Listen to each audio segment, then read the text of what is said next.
Look at these. Look at this. This is an Oliver. Is that beautiful or what? Wow. 1952 with a Continental engine. Wow. 2 horsepower. 1909. 1909. So that predates the Model T, doesn't it? Right. Wow. We are at the International Harvester State Show, and this is the Antique Tractor, Antique Engine, Antique Truck Show. We're at the Washington Parish Fairgrounds.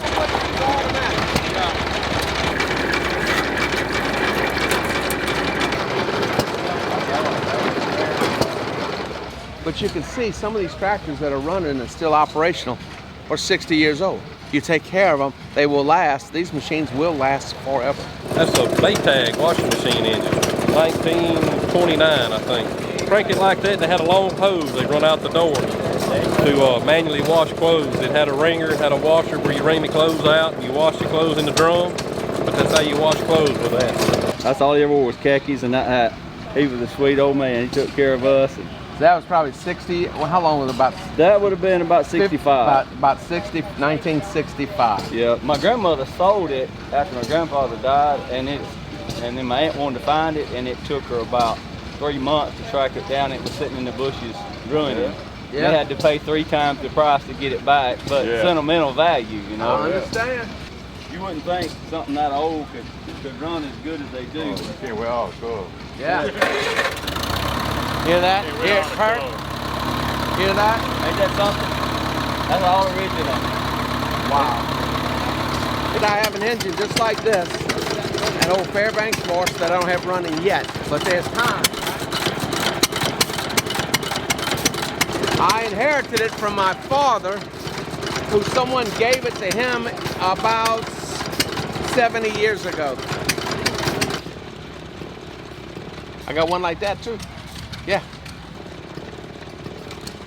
That's a big commercial farm tractor. Yeah. Farmall eventually became Case IH International Harvester. Farmall International Harvester. I talk tractor talk. I have my brother here, my chief mechanic, and he's over there looking at spare parts right now. Yep, McCormick Cub. Very nice paint job. That was a beginning of the agricultural revolution when those were made. Do you know why that tractor has steel wheels? It's probably manufactured during World War II, and they didn't have rubber. Didn't have rubber, yeah. That's why they put steel wheels on the track. Yeah. Well, it's a great hobby, but also we use this now. This tractor is a show quality, but we have working quality tractors that we use as well. So we buy them, rebuild them, we use them on the farm, we use them in the gardens, but it's a lot of fun.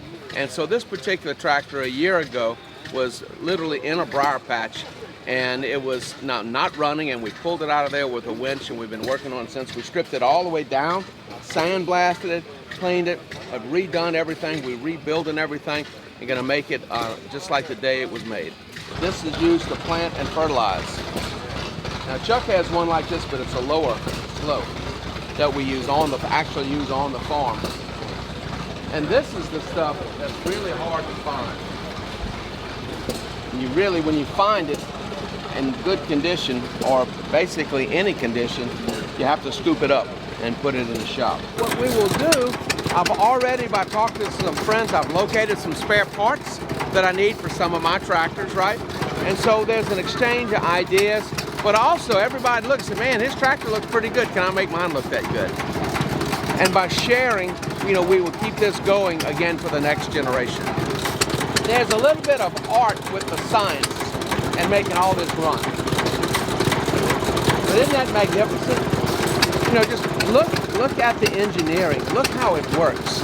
And you think about how we went from these engines, and many of these engines predate the Model T.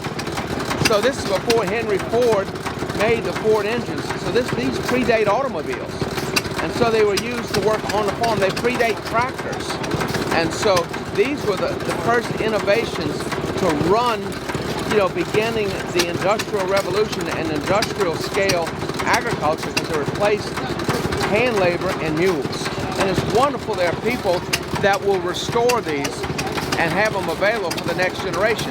We had an FFA chapter come by yesterday, and the young people looked at this, and I know they were truly amazed as I am today.